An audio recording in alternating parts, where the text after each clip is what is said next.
Rencontre extraordinaire du bureau de la Confémène, la deuxième du genre. Le ministre de l'Éducation nationale et ses confrères ont donc échangé par visioconférence sur la mise au point de la stratégie de cours à distance dans les pays africains. Cela pour maintenir le lien pédagogique avec les élèves en cette période de crise sanitaire. L'armée française au secours de la banque de sang du Centre national de transfusion sanguine. Le 6e BIMA a organisé des activités de don de sang au camp de Gaulle en réponse au SOS lancé il y a quelques jours par la banque de sang du Gabon. Et puis, les populations de la ville du Grand Blanc en sevrage de journaux depuis un moment déjà. Une situation particulièrement pénible pour ces personnes habituées à s'informer quotidiennement. Voilà pour les titres. Vous êtes sur Gabon Première. Madame, Messieurs, bonsoir et merci pour votre fidélité. Tout de suite, votre 20h. Mais tout d'abord, cette audience ce matin à l'Assemblée nationale, le président de cette institution, Faustin Boukoubi, a échangé avec l'ambassadeur de la République de Corée, accrédité dans d'autres pays. Au menu des échanges, la crise sanitaire qui sévit dans le monde et le projet de création du groupe d'amitié Gabon-Corée. Le point avec Jules Daflor Ondembe de la presse de l'Assemblée nationale. Au moment où le Gabon vit son état d'urgence, cette situation n'exclut pas les échanges diplomatiques entre États. C'est le cas de l'ambassadeur de la République de Corée qui vient faire ses civilités au président de l'Assemblée nationale, Faustin Boukoubi. Cet entretien, empreint de convivialité, a permis au président Boukoubi et son hôte de faire un tour d'horizon des relations bilatérales établies en 1962. Le Gabon et la Corée sont des partenaires stratégiques et la raison de ma visite aujourd'hui au président de l'Assemblée nationale est de promouvoir la coopération bilatérale entre les deux institutions parlementaires. Arrivé en novembre dernier au Gabon, le diplomate coréen a pour ambition de contribuer au rayonnement de la première chambre du Parlement à travers le renforcement des liens et la cohésion parfaite des députés gabonais et coréens. Cet échange a été très fructueux et notamment dans le renforcement de la coopération de la lutte contre le Covid-19 et aussi la constitution du groupe d'amitié de l'Assemblée nationale du Gabon et l'Assemblée nationale de Corée. L'idée de la création d'un groupe d'amitié Gabon-Corée coïncide avec la vision du président de l'Assemblée nationale, Faustin Boukoubi, qui souhaite promouvoir davantage la diplomatie parlementaire vers d'autres assemblées. Allez, puis parlons à présent de la deuxième rencontre extraordinaire du bureau de la Confémène. C'était hier. Le ministre de l'Éducation nationale et ses homologues, membres de cette instance, ont donc échangé par visioconférence. Il était question de faire le point sur la stratégie de cours à distance mise en place par les pays africains pour maintenir le lien pédagogique avec les élèves, surtout en cette période de crise sanitaire liée au Covid-19. Esmine Chouchou Kayumba, Arnaud Mengue, nous font le point. Il était question au cours de cette réunion par visioconférence des ministres de la Confémène de l'état des lieux du système éducatif de chacun des pays en cette période de crise sanitaire. Nous avons travaillé depuis un mois pour mettre en œuvre des stratégies et des partages d'expériences, de bonnes pratiques. Il s'agissait donc de faire le bilan aujourd'hui, après un mois de mise à l'épreuve de ces stratégies et de ces bonnes pratiques. Il s'agissait de faire le bilan et de voir comment on pouvait continuer à avancer ensemble, étant entendu que les problématiques sont similaires dans tous les pays face à la pandémie du Covid-19. Après avoir échangé avec ses homologues des États et gouvernements de la francophonie, le ministre de l'Éducation nationale a pu constater, en ce qui concerne la stratégie de cours à distance, que les difficultés rencontrées sont les mêmes. D'une manière générale, on a des réponses identiques pour les mêmes problèmes, ce qui est un bon signe et qui prouve que nous sommes sur la bonne voie. Nous avons également constaté que les difficultés que nous notons ici pour la mise en application de l'enseignement à distance sont les mêmes que certains pays ont également éprouvées. Donc, les réponses qu'on va y apporter et qu'on a commencé à esquisser lors de cet échange-là vont probablement présenter également des similitudes. Les ministres de la Confémène ont également échangé sur le calendrier scolaire, notamment le retour en salle de classe et l'organisation des examens de fin d'année.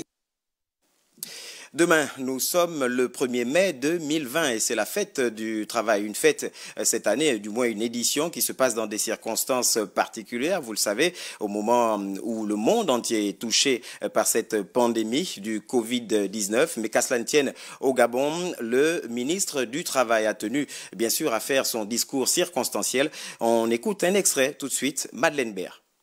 Chers travailleurs, c'est dans un contexte particulier que le monde entier commémore la 134e édition de la Fête du Travail ce 1er mai 2020. L'absence de manifestation est un fait inédit, justifié par la pandémie mondiale qui bouscule, depuis la fin de l'année 2019 jusqu'à ce jour, l'écosystème sanitaire, économique et social de toute une planète. Au nom du gouvernement, je saisis l'opportunité qui m'est offerte pour exprimer à l'ensemble des travailleurs la préoccupation et la détermination du gouvernement à faire face à la grave et exceptionnelle situation de l'heure qui est celle de combattre ce virus. C'est donc à dessein et avec satisfaction que les partis ont opté pour placer cette fête de travail sous le thème « Ensemble face au Covid-19 dans le monde du travail ». En effet, la lutte contre le Covid-19 est l'affaire de tous. Et l'implication de toutes les parties relève d'une obligation de solidarité d'action face à cette maladie qui bouleverse tous nos modes de fonctionnement. Le rôle des partenaires en milieu professionnel est donc crucial et le gouvernement a pleinement conscience de leur apport sans cesse renouvelé dans la construction de la nation. Voilà l'intégralité de cette communication du ministre du Travail Madeleine Baird ce soir dans le cadre de nos programmes. Le ministre de la Santé, Max Limoukou, a lui réceptionné ce jeudi un important lot de denrées alimentaires offert par le groupe Nestlé Gabon, un don destiné aux malades du Covid-19 et aux personnes impliquées dans la lutte contre cette pandémie. Le point avec Lardingue Mamba et Gérard Magnagna. 2,6 tonnes de produits Nestlé, c'est la quantité des produits alimentaires offerts par le groupe Nestlé Gabon, qui vient ici contribuer à l'effort du gouvernement dans la lutte contre la pandémie du coronavirus. Une alimentation saine aux personnes atteintes du Covid-19, au personnel de santé et à l'ensemble des autres acteurs impliqués dans le combat contre cette pandémie. Je voudrais, au nom du gouvernement, remercier chaleureusement le groupe Nestlé pour cette initiative citoyenne et cet élan de solidarité en faveur du ministère de la Santé. Un appel à la solidarité qui s'intensifie chaque jour un peu plus et dont le seul objectif est de lutter contre cette pathologie. L'appel à la solidarité nationale du président de la République, le chef de l'État, son Excellence Ali Bongo Ondimba. Nestlé, en tant qu'entreprise citoyenne, ne pouvait que répondre favorablement à cet appel. Et bien entendu, nous avons pensé au ministère de la Santé, puisque c'est ceux qui sont au front avec les différentes structures et qui se battent pour éradiquer la pandémie. Donc nous avons pensé utile et important d'apporter notre soutien en produits.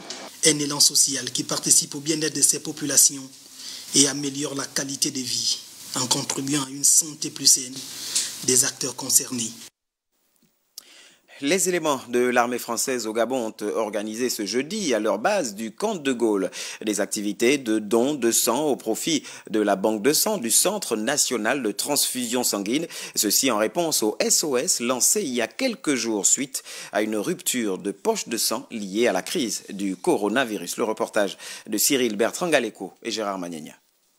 Dispositif de lutte contre le Covid-19 en prime avant de rentrer dans cette salle. Ces éléments de l'armée française au Gabon viennent à tour de rôle faire un don de sang en réponse à un SOS lancé par le Centre national de transfusion sanguine suite à une rupture de poche de sang dans le stock de sa banque due au coronavirus. Dans cet élan de solidarité, le commandant des éléments français au Gabon n'a pas manqué de se plier à l'exercice. Compte tenu du contexte que nous traversons, le Centre national de transfusion sanguine a perdu une bonne partie de ses donneurs habituels. Voilà. Et donc nous avons répondu présent pour encourager et puis faciliter ce témoignage de solidarité qu'est les dons du sang.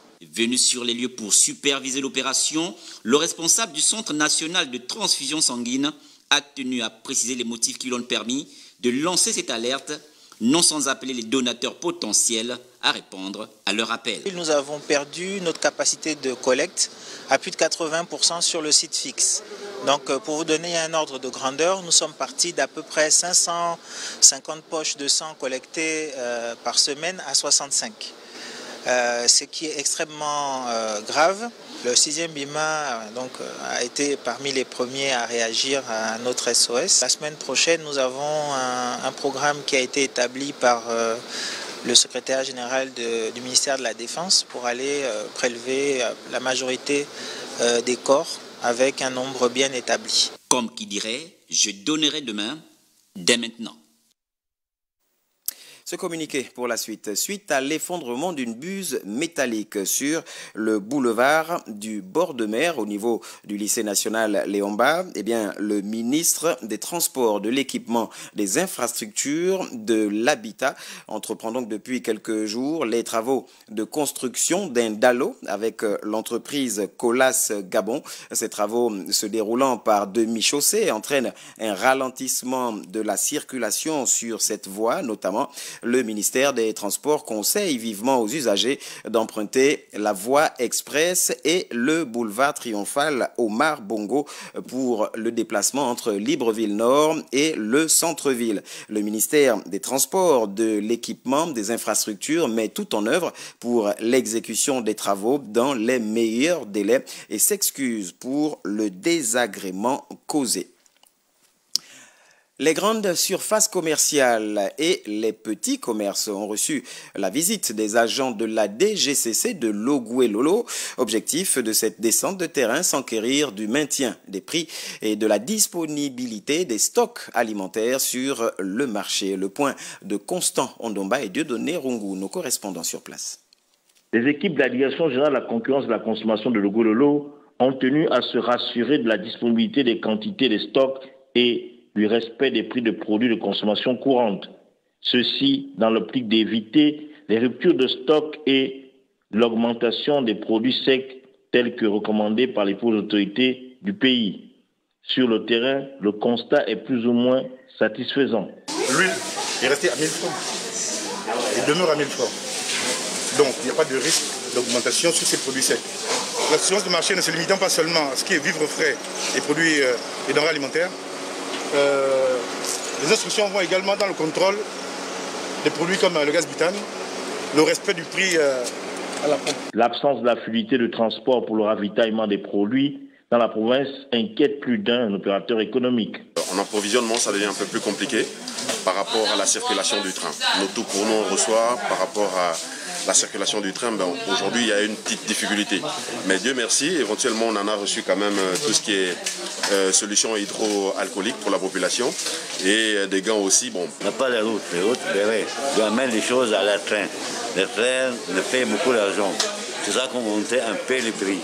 Cette opération de la Direction provinciale de la concurrence et de la consommation intervient à un moment plus que nécessaire, car cela aura permis d'anticiper les commandes et surtout d'éviter une inflation de prix en ce moment de crise sanitaire.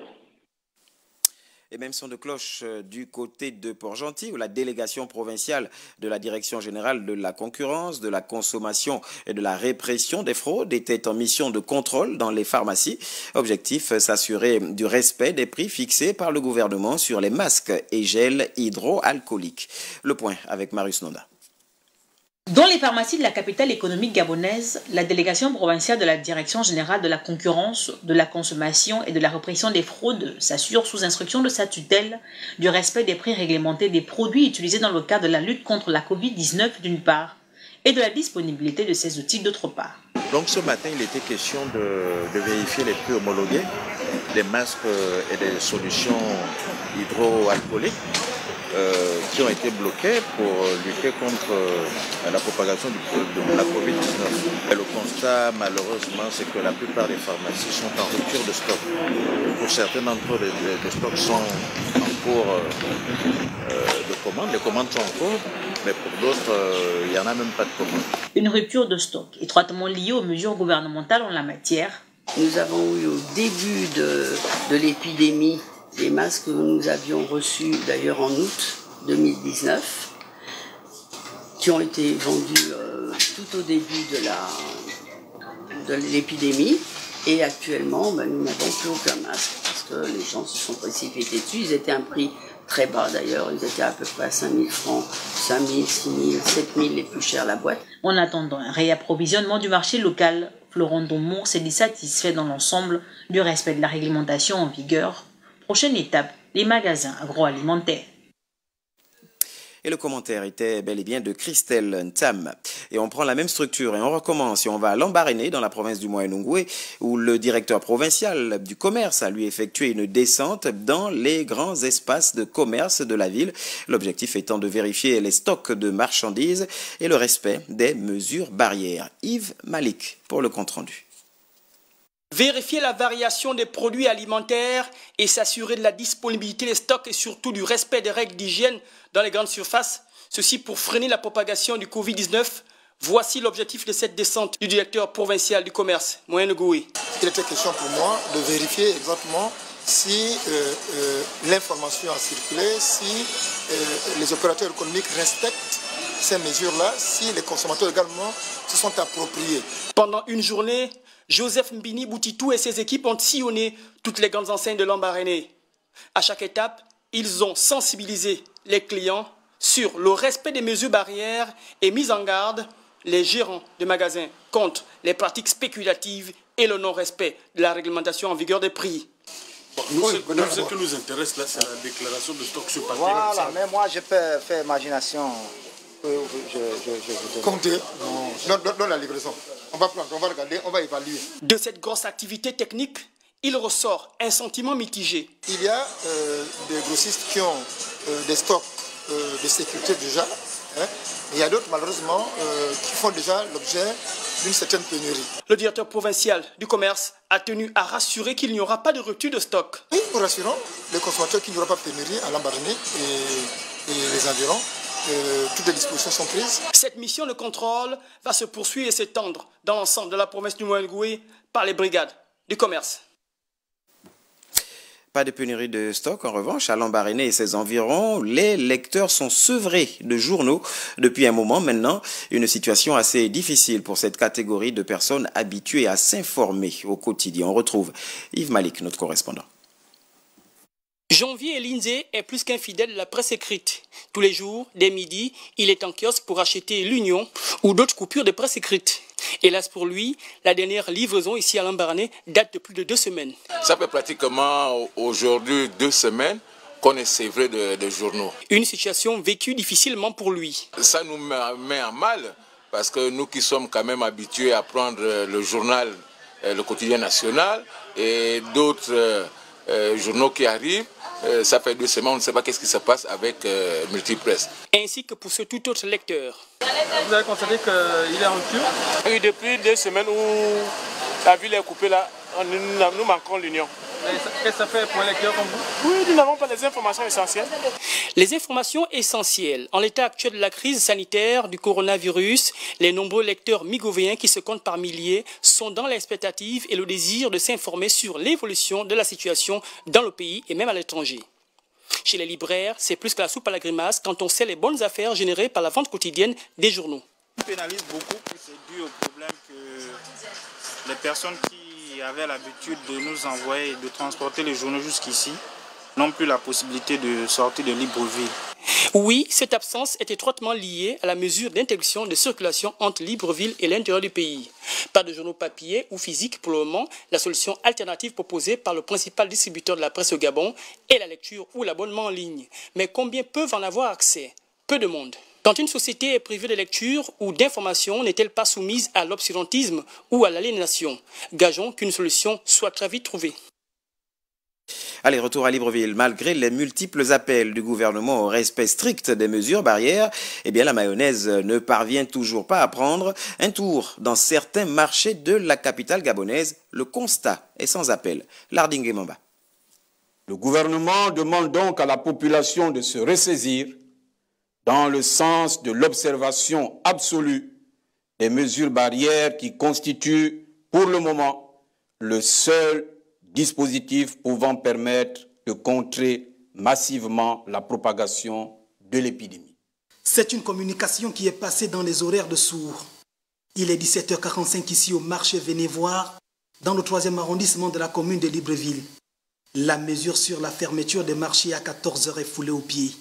Mon constat est amer malgré les mesures prises par le gouvernement pour que les marchés soient fermés à 15h. Mais c'est toujours le même constat que vous allez voir tous les jours. Ça ne se ferme pas. Et ce n'est que vers 18h peut-être que les gens vont commencer à partir. Et ce n'est pas bon. On a l'impression que les gens ne croient pas qu'il y a une pandémie au Gabon. Parce que si les gens prenaient ça au sérieux, les gens n'allaient pas rester à garder les marchés jusqu'à l'heure là comme ça. Pour nous, on trouve que les mesures au marché ne sont pas les mesures barrières respectées. Les images sont désolantes. Pas de port de bavette ou de gants. Encore moins le respect sur la mesure de distanciation sociale. En dépit de la spirale sur l'augmentation des cas déclarés positifs au Covid-19 au Gabon. Une situation qui interpelle plus d'un. Si et seulement si le Gabon veut sortir tête haute de cette pandémie, la responsabilité de toutes les personnes est donc de mise et le rôle régulateur d'État est attendu. Et pour la suite, ce communiqué du ministère de l'économie, dans le cadre de la lutte contre la propagation du Covid-19, le port du masque a été rendu obligatoire dans les espaces publics par décision gouvernementale. Compte tenu de la forte demande mondiale en masque, plusieurs pays, à l'instar du Gabon, ont fait le choix de promouvoir l'utilisation de masques réutilisables aussi, afin d'en garantir la qualité et par conséquent la sécurité des utilisateurs. Eh bien, le ministère du Tourisme, du commerce, des petites et moyennes entreprises et de l'industrie par l'entremise de l'Agence gabonaise de normalisation Aganor a élaboré la norme NGA 2000 qui fixe les exigences minimales requises en matière de confection des masques. Aussi, pour permettre à l'ensemble de la population gabonaise de se doter de masques, eh bien, le gouvernement lance une commande d'1 million de masques conformes à cette norme. Le ministère du Tourisme, du Commerce, donc, invite les industries et les artisans installés sur le territoire national à manifester leur intérêt à l'adresse suivante: Direction générale de l'Agence gabonaise de normalisation, immeuble Le Gabon industriel, centre-ville, Libreville, téléphone +2 141 74 74 74 21, mail contact @aganorgabon.com. Les acteurs économiques, à savoir opérateurs économiques, structures étatiques, collectivités locales, associations et ONG intéressés doivent donc présenter une offre technique indiquant leur capacité de production ainsi que l'offre financière associée au plus tard le mardi 5 mai 2020. L'Alliance des indépendantistes démocrates pour le progrès, parti politique de la majorité républicaine, soutient également le gouvernement dans sa lutte contre le Covid-19 et c'est à cet effet qu'une motion de sensibilisation sur le respect des gestes barrières a été prononcée à l'endroit de la population. Laquelle population, depuis le retour au confinement partiel, bafoue, nous le disions, les mesures édictées par les plus hautes autorités. Suivons le président fondateur de ce parti. Il est au micro de Michel John Boudégan. Comme le définit le slogan de mon parti politique, l'Alliance des indépendantistes démocrates pour le progrès, AIDP, toujours plus haut et plus loin pour le progrès. Nous devons courageusement lutter et à grande échelle afin que le Gabon, notre pays, soit affranchi de cette pandémie sans précédent. Nos gouvernants, les techniciens de santé habilités et les chercheurs sont utilisés en la matière par Dieu comme sauveteurs de notre noble survie. Nous avons donc le devoir de respecter sans arrière-pensée les mesures barrières énoncées par le gouvernement de la République. Soyons conscients et ensemble, nous vaincrons ce bourreau invisible, le coronavirus, au nom de l'Éternel Dieu Tout-Puissant, qui ne cesse de bénir notre beau pays, le Gabon. Je vous remercie. Allez, cet autre communiqué émanant cette fois du ministère des Affaires étrangères. Le programme de rapatriement des Gabonais bloqués à l'étranger, décidé par le président de la République, chef de l'État, son Excellence Ali Bongo Ondimba, devait être rendu public aujourd'hui. Cependant, en raison du nombre d'inscriptions enregistrées ces derniers jours, faisant passer le total initial de 522 à 954 personnes aujourd'hui, une réorganisation conséquente est en cours pour prendre en compte cette nouvelle situation qui impacte aussi bien les listes communiquées aux états d'accueil par nos missions diplomatiques que le type d'aéronef à affréter. De ce fait, aucun retour ne peut être programmé avant la finalisation de tous ces réajustements. Le programme des rapatriements sera par conséquent communiqué ultérieurement, un communiqué du ministère des Affaires étrangères. La société civile gabonaise, réunissant donc les organisations syndicales, a tenu récemment une conférence de presse. Elle a donné son point de vue sur ce qui constitue l'urgence de l'heure, autrement dit les dispositions importantes prises par l'État gabonais au sujet du Covid-19. Le compte-rendu de Cabrel Guilain-Lemami et Michel John Boudigan. C'est une conférence de presse qui fait suite à la prorogation de l'état d'urgence pour une durée de 15 jours. Une rencontre qui est l'occasion pour la société civile gabonaise de faire un certain nombre de propositions au gouvernement au sujet du Covid-19. Communiquer le traitement officiel adopté par l'État gabonais, qui aurait déjà permis à certains de nos compatriotes infectés de trouver la guérison. La distribution effective et gratuite des équipements de protection individuelle, masques, gants, gilets, etc. Mettre véritablement en œuvre les mesures prises par le chef de l'État en matière d'allocation chômage, les loyers, l'eau, l'électricité et le transport en les rendant effectifs et visibles. Tout en reconnaissant les efforts du gouvernement en matière de banque alimentaire et de sensibilisation sur les mesures barrières, les membres de la société civile ont appelé à plus d'efficacité dans la gestion des transports publics mis à la disposition des habitants du Grand Libreville dans le cadre de la lutte contre le coronavirus.